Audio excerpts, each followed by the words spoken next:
Bom, pessoal, então vamos dar continuidade à nossa aula 3. Essa é a segunda parte. Então, na primeira parte, só recapitulando, a gente viu as características do componente capacitor, da sua propriedade, que é a capacitância, e também da associação em paralelo e em série de um capacitor, ok? Então, a gente viu que o capacitor é um elemento armazenador, então ele armazena energia em seu campo elétrico. E o segundo componente que a gente vai ver na aula de hoje, que vai ser o indutor, ele também vai ser um componente armazenador, só que ele vai armazenar energia em seu campo magnético. Então, enquanto o capacitor armazena energia no seu campo elétrico, o indutor armazena energia em seu campo magnético. Ok?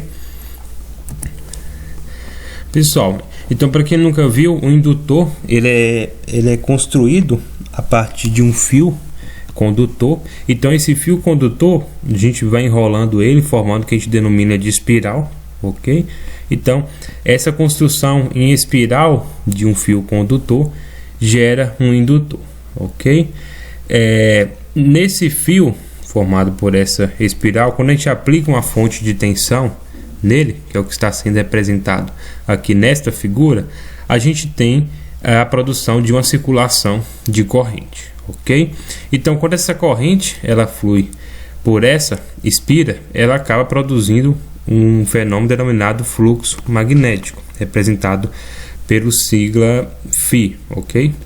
Então, esse fluxo magnético, depois a gente vai ver como ele é orientado no interior de uma espira, ele é proporcional ao número de espiras do meu indutor. Então, quanto maior for o número de espiras no meu indutor, eu aumento o fluxo total que está sendo produzido por esse indutor. Então, no final, para um indutor com N espiras, o que a gente tem é um fluxo total, ou que a gente chama de fluxo concatenado, de N vezes Φ, ok? Então, N número de espira, Φ é o fluxo magnético produzido por uma única espira. A unidade de fluxo total ela é dada pela unidade Weber, então é esse WB aqui, ok? Em termos de representação de circuito, então a gente representa de uma forma análoga aqui um indutor como um fio aqui disposto em forma de espirais, ok? Então, por que no interior de um indutor a gente vai ter essa presença do fluxo magnético? Então, foi observado experimentalmente que toda vez que a gente tem uma circulação de corrente em um material condutor, por exemplo, um fio, a gente tem ao redor deste material a produção de um fluxo magnético, ok? Então, esse fluxo magnético, ou esse campo magnético, ele é dado em forma de espirais também, é um campo circular, ok? A gente usa a regra da mão direita para descobrir a orientação desse meu fluxo. Então, o nosso polegar ele fica no sentido da nossa corrente, ok? E se a gente rotacionar a nossa mão em torno do polegar, com o polegar no sentido da corrente, a gente tem o sentido de circulação do campo magnético. Então, se vocês fizerem um teste com a mão de vocês, vocês vão verificar que esse campo magnético para esse sentido de corrente ele circula neste sentido, conforme aqui indicado na figura. Então, nesse caso, a gente tem aqui, por exemplo, a representação de um indutor. Vocês podem fazer também essa análise. Então, a nossa corrente está percorrendo o indutor nesse sentido, ok? Então, utilizando essa regra da mão direita, vocês vão verificar que no interior desse indutor, as linhas de fluxo magnético elas vão entrar nessa parte do indutor e vão sair nessa parte. Então, a parte que ela entra é denominada como norte do nosso campo magnético e a parte que ela sai é denominada como o nosso polo sul, ok? Para o indutor, então, quais características a gente observa para este componente? Então, verificou-se experimentalmente que à medida que a gente aumentava a corrente circulando no nosso indutor, a gente tem um aumento do nosso fluxo total produzido pelo indutor, ok? Então, foi definido justamente a unidade de indutância, representada pela letra L, como a relação de proporcionalidade entre esse fluxo magnético total e a corrente que está percorrendo esse indutor, ok? A gente viu que o fluxo total ele é dado pelo produto entre o número de espiras e o fluxo produzido por uma única espira, ok? Então no final a gente consegue expressar a indutância de um indutor como o produto do número de espiras vezes o fluxo magnético de uma única espira dividido pela corrente que o percorre, ok? A unidade de indutância no sistema SI é de 1 Henry, ok? 1 H, e 1 Henry representa a unidade de 1 Tesla metro ao quadrado. Esse Tesla metro ao quadrado, pessoal, é o Weber, ok? Dividido pelo ampere. Então lá na disciplina de eletromagnetismo vocês vão ver mais detalhadamente esse conceito de indutância e fluxo magnético, ok? Para essa disciplina, o que vocês devem ter em mente é justamente isso: quais variáveis que se relacionam com a indutância de um indutor. Então, a variável pertinente aqui seria o número de espiras, o fluxo magnético produzido por cada uma, dividido pela corrente que o percorre, ok? E em termos de construção, verifica-se também que a nossa indutância ela vai ser proporcional a algumas características físicas do nosso indutor, ok? A primeira equação a gente viu que essa indutância pode ser dada pelas características elétricas e físicas, ok? Então a física seria o número de espiras e as elétricas seriam o fluxo magnético produzido por uma única espira e a corrente. Só que eu consigo também expressar essa indutância em termos apenas das componentes físicas desse indutor. Então a gente vai verificar que a primeira componente seria a constante de permeabilidade do vácuo desse indutor, ok? Então essa constante de permeabilidade do vácuo para esse indutor era adotada por quê? Então para o capacitor a gente viu que a gente tinha a constante de permissividade, ok? Então não confundir com permeabilidade. Para o capacitor a constante de permissividade ela dava justamente essa facilidade ou não da presença do campo elétrico no interior do capacitor. Já para o indutor, quanto maior for esse valor de permeabilidade do material, maior vai ser a concentração de linhas de fluxo magnético no interior deste meu indutor, ok? Para este material, o que está no interior desse indutor é o ar. Só que nesse caso, a gente verifica experimentalmente que a permeabilidade do ar é aproximadamente igual à permeabilidade do vácuo, ok?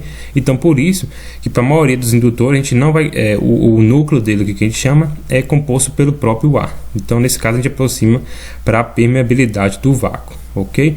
Ele tem essa unidade que é de 4π vezes 10 a menos 7 Tesla vezes metro dividido por ampere, ok? Então essa primeira constante, que depende da característica do material no interior do núcleo do indutor, nesse caso é o ar, ele vai ser proporcional também ao quadrado do número de espiras no nosso indutor e proporcional à área aqui que nosso núcleo ela compõe, né? Então é uma área circular, então essa área também tem uma relação proporcional com a indutância. Pessoal, em termos de característica de tensão e corrente para um indutor. Então, para um capacitor, a gente recorreu à definição de corrente elétrica para encontrar justamente essa relação de tensão e corrente. Já para o indutor, a gente vai recorrer à chamada lei da indução magnética. Então, essa lei da indução magnética, vocês vão ver ela mais detalhada na disciplina de eletromagnetismo. Ela estabelece que a tensão em um indutor é igual à derivada da variação no tempo do fluxo magnético total que o percorre, ok? Então o fluxo magnético total a gente viu que ele é dado pelo produto da indutância vezes a corrente, ok? A indutância ela depende apenas das características físicas do indutor, então a gente consegue tirar ela do diferencial. Já a corrente ela vai variar aqui com o tempo, ok? Então ela fica dentro do diferencial. Então no final o que a gente tem é que a tensão em um indutor é dada pelo produto da indutância vezes a derivada da corrente no tempo. E uma nota, pessoal, assim como a gente viu com o capacitor em situações que a gente aplica uma tensão contínua no seu terminal, a gente tem a atuação do capacitor como um circuito aberto. Já para o indutor, essa relação vai ser oposta. Então o indutor ele vai atuar como um curto-circuito, que é um circuito em que a resistência entre os dois terminais é aproximadamente zero. Então isso por quê? Se a gente aplicar uma tensão contínua ou uma corrente contínua, a gente tem que essa derivada aqui ela vai ser igual a zero, ok? Se essa derivada ela é igual a zero, então o produto da indutância vezes zero vai dar igual a zero. Uma diferença de potencial nula é como se eu estivesse conectando nosso indutor, na verdade ele atuasse como um fio condutor de resistência aproximadamente igual a zero. Então, nessas situações em que a gente aplica uma tensão, uma corrente contínua no indutor, ele vai atuar como um curto-circuito. Então, a queda de tensão dele vai ser igual a zero, ok? De forma análoga, como a gente viu para o capacitor, a gente também consegue encontrar a energia armazenada no campo magnético do indutor. Então, só frisando aqui de novo, né? Campo elétrico é a forma que a energia armazenada no capacitor. Para o indutor, a gente armazena energia no campo magnético. Então, a energia ela é dada pela integral da potência em um determinado intervalo de tempo, nesse caso de 0 até t, ok? Potência elétrica de qualquer componente elétrico é o produto da tensão pelo produto pela corrente, ok? A gente viu que a corrente em um indutor ela é dada pelo produto de L, DI, dt, ok? Na verdade, pessoal, perdão, a gente tem que a queda de tensão no indutor, né? É porque ele trocou a ordem, mas o VL é igual a L, DI, dt. E o IL ele se mantém aqui na integral, ok? A gente consegue tirar a indutância de dentro da integral e a gente chega na integral da corrente. Então, se a gente integrar a corrente aqui no tempo em relação a D e L, a gente chega nessa expressão, meio de LI ao quadrado. Então, de novo, fazendo a observação, essa expressão é válida apenas se a corrente inicial no indutor for igual a zero, ok? Se ela não for igual a zero, a gente vai ter um menos meio aqui de LI ao quadrado no instante t igual a zero. Pessoal, então agora a gente vai ver a associação em série e em paralelo no indutor. Então, como que seria dado a indutância equivalente de indutores em série, ok? Então, essa análise aqui ela é bem mais fácil para o indutor. Então, se a gente imaginar que a gente está aplicando aqui uma diferença de potencial V em N indutores, a gente tem que, aplicando a lei de Kirchhoff da tensão, o V vai ser igual, que o valor da fonte de tensão que a gente está aplicando é igual ao somatório das quedas de tensão individual, ok? Então, no indutor 1, a gente vai ter uma queda de tensão L1 DI dt, no indutor 2, L2 DI dt, e assim sucessivamente. Essa derivada aqui, pessoal, a gente representou pela mesma variável I, porque os componentes estão em série, ok? Se eles estão em série, então a corrente é a mesma. Então, eu consigo isolar, no final, isso como somatório das indutâncias vezes a derivada da corrente, em função do tempo. Então, de forma análoga, a gente consegue extrair dessa equação que a indutância equivalente vai ser justamente dada pelo somatório das indutâncias. Já para o caso de a gente ter indutores em paralelo, nesse caso, para encontrar a indutância equivalente, a gente vai aplicar uma lei de Kirchhoff de corrente, ok? Então, a lei de Kirchhoff de corrente estabelece que o somatório das correntes que entram é igual ao somatório das correntes que saem. Então, nossa fonte de tensão V injeta uma corrente I, essa primeira parte aqui da nossa equação, e a corrente IL1, IL2 e ILN, que são todas as correntes que percorrem os indutores, ela pode ser encontrada pela integral da nossa definição da corrente no indutor. Então, se a gente retomar aqui, a gente viu que a tensão no indutor VL é o produto da indutância pela derivada da corrente. Então, se eu quiser obter a expressão de L em função de VL e L, ok? Eu passo esse diferencial para o outro lado da equação, integro os dois lados e tenho que IL vai ser igual a 1 dividido por L vezes a integral da tensão. Então, é justamente isso que foi feito nesse passo, ok? Então, a corrente no indutor é 1 sobre a indutância vezes a integral da tensão, beleza? Esses componentes eles estão em paralelo, então todos compartilham a mesma queda de tensão V, ok? Então V aqui é igual para todo mundo que está na integral. Consigo isolar também. Então vou ter 1 sobre L de cada indutância multiplicado pela integral da tensão. Então de forma análoga, pessoal, eu vou ter que 1 sobre L aqui é igual a o somatório de 1 sobre L de cada indutor. Beleza?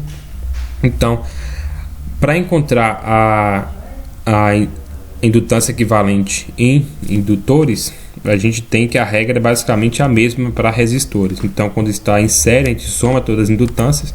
Quando está em paralelo, 1 sobre a indutância equivalente vai ser igual ao somatório de 1 sobre cada indutância. Ok? Nesse slide, pessoal, a gente tem um resumo então dos 3 componentes que a gente viu até agora nessa parte da disciplina, que seria o resistor, capacitor e indutor. Então a gente viu que o resistor é um elemento dissipador e o capacitor e o indutor é um elemento armazenador. O capacitor armazena energia em seu campo elétrico e o indutor armazena energia em seu campo magnético, ok?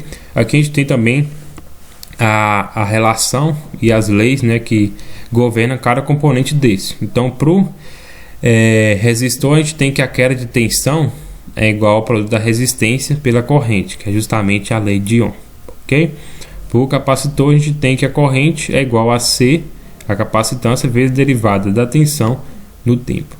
Já para o indutor, a gente tem que a tensão é igual à indutância, vezes a derivada da corrente no tempo. Então, essas são as equações aí que governam cada componente desse, ok? Em termos de unidade, a gente viu que a resistência ela tem a unidade dada em ohms e o inverso da resistência, que seria 1 sobre R, é denominado como condutância e tem essa unidade aqui denominada mhos.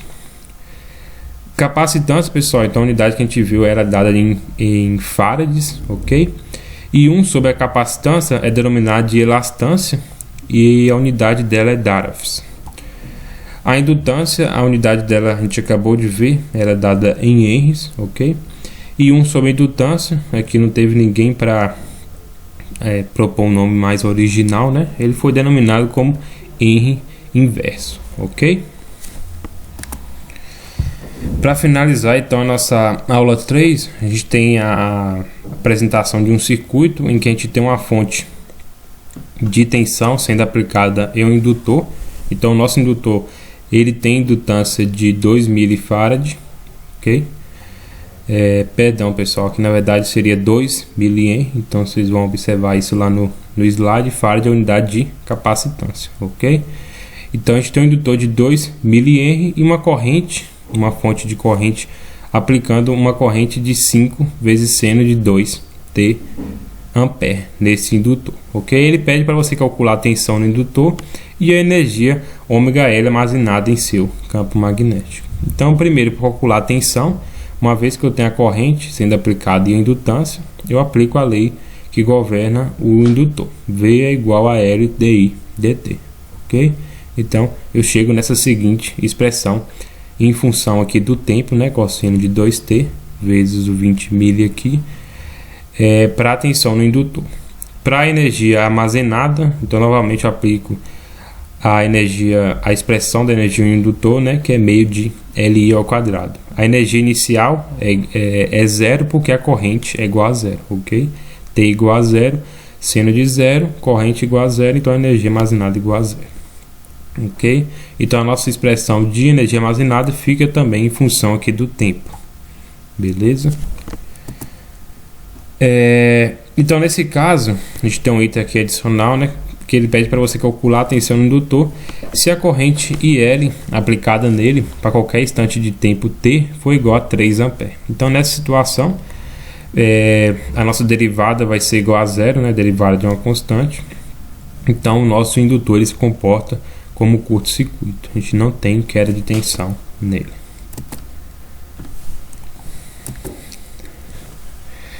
Pessoal, aqui é só um item extra que seria em relação a aplicações de capacitores e indutores. Então a gente vai ver nas próximas aulas que esses componentes eles são amplamente utilizados em circuitos de medições. Então, justamente devido a essa capacidade dele de armazenar energia, essa propriedade vai ser utilizada para realizar medições em um circuito, ok? A gente vai ver como que ele faz isso. Ele pode ser também aplicado em circuito de derivação e integração, ok? Como que ele faz isso? Então a gente viu que a lei que governa esses componentes, diferentemente de um resistor que é dado pelo produto de duas variáveis, para o capacitor e indutor a gente tem a presença de derivadas que relacionam a tensão com corrente. Então eu consigo fazer a operação de derivação e integração no meu circuito justamente por causa disso, ok? E a gente tem que duas observações importantes, né? Primeiro, por causa do capacitor, essa tensão nos terminais do capacitor ela não pode variar bruscamente quando ela é submetida a uma variação em relação ao valor inicial, ok? A gente vai ver que, por exemplo, essa notação de 0- e 0+ seria um instante um pouco antes de acontecer o tempo zero e um instante um pouco depois de acontecer o instante zero, ok? Então nessa situação eu nunca posso ter uma variação brusca, ou seja, todo o meu valor de VC no instante t igual a 0- tem que ser igual ao valor de VC de t igual a 0+, ok?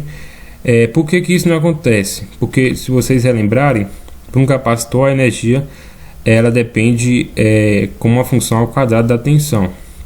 Então eu não consigo dissipar energia em um curto intervalo de tempo realizando isso de uma forma física. Então o capacitor ele não é capaz de num instante infinitesimal realizar a descarga de toda essa tensão aí que ele está armazenado, ok? De forma análoga a gente tem isso também para o indutor. Ele não permite uma variação brusca em um curto intervalo de tempo.